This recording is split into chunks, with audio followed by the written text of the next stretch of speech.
For many years, I was hoping to have clarity. What is my purpose? What am I meant to do? What I've discovered is that you don't need clarity. What you need is sensitivity. And the difference is this: clarity comes from the place of the mind. It's about thinking. What we want to do is get out of the mind and get into the body.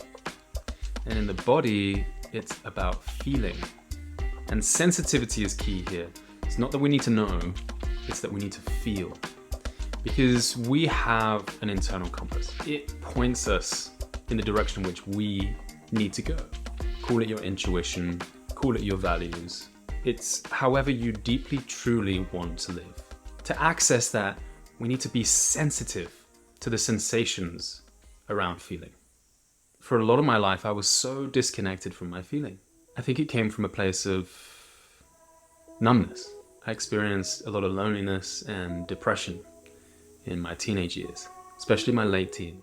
And as a result of disassociation, I really disconnected from all feeling. I became very thought-driven.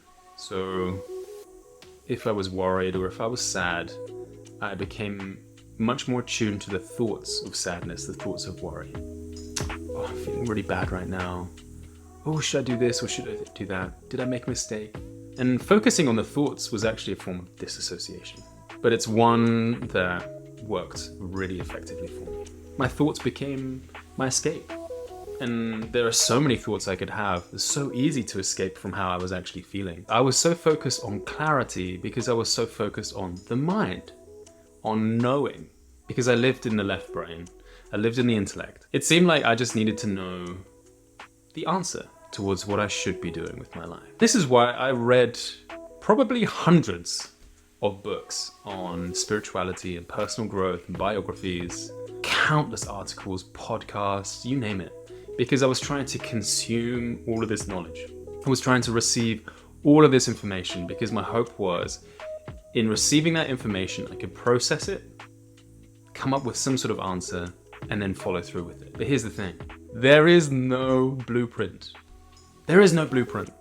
Someone may find that waking up at 5 a.m. in the morning, having a cold shower, drinking fresh lemonade, splashing urine on their face, whatever it might be, that might work for them.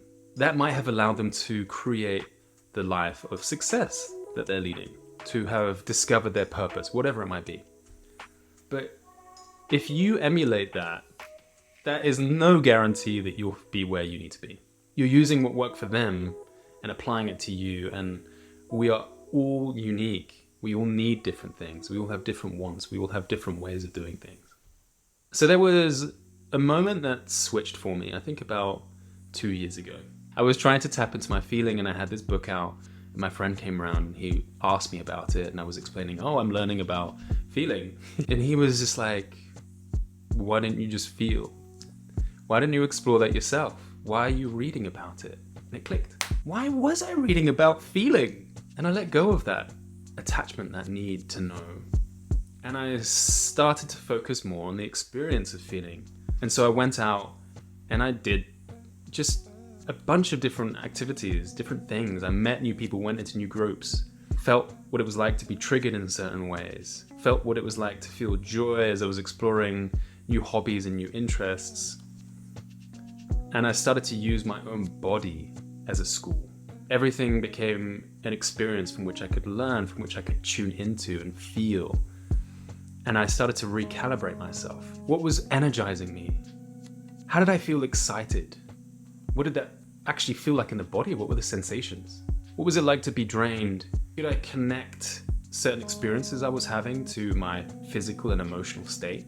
All of this stuff is so unique to each of us. So reconnecting with my interoceptive awareness, which is the felt sense. It's the sixth sense that no one talks about, but that we all have. It's feeling into the body. We're not using any of our outward perceptions, our hearing, our sight, our touch. This is all about what is going on inside our own body.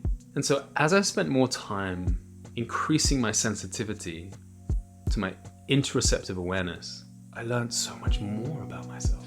I realized I was doing things that actually I didn't enjoy. I had been spending so much time socializing in bars and nightclubs, and I realized, hang on, I actually prefer just gathering around a cup of tea in a quiet place where I can listen attentively and connect to someone deeply. That's what energizes me. I realized, when I'm using my left brain, I'm being really analytical and doing spreadsheets and all these things, that's actually really draining for me. And yet that was my whole career. I started to learn about myself. I started to increase my sensitivity. And as a result, I was able to identify the activities that energize me. And then I could build a life around those things. I could remove the things that drain me and increase the things that energize me. And so now what I've done is I've created a whole life of things that energize me. I'm in a place here in New Zealand that is very calm, surrounded by nature. I have incredible, beautiful people around me who are very emotionally in tune, very spiritual. I'm working on a business that nourishes me because I'm helping other people along their own journeys of self-discovery. I'm making these videos, I'm finding new forms of self-expression. Everything I'm doing is energizing me. But I wouldn't have known that this was the life I wanted unless I had sought sensitivity, not clarity. Because if I'd have asked myself 3, 4, 5 years ago, what life do I want? I would have been thinking about it. And I would have been probably thinking about it from the lens of other people. Oh yeah, I want lots of money. Money's important. Something that's high status and maybe some fame would be nice. But that's just rationalization. And it's no wonder that I was confused when I was looking at things from that framework. So I know where you are right now, and it's confusing. Maybe you're going through a bit of a crisis of some kind, whether it's existential or spiritual or personal, or maybe there's just some general sense of malaise. You're in this phase of not quite knowing where you're going yet. And there's so much ambiguity, so much uncertainty. You're going from one shape you've known really well into a new shape.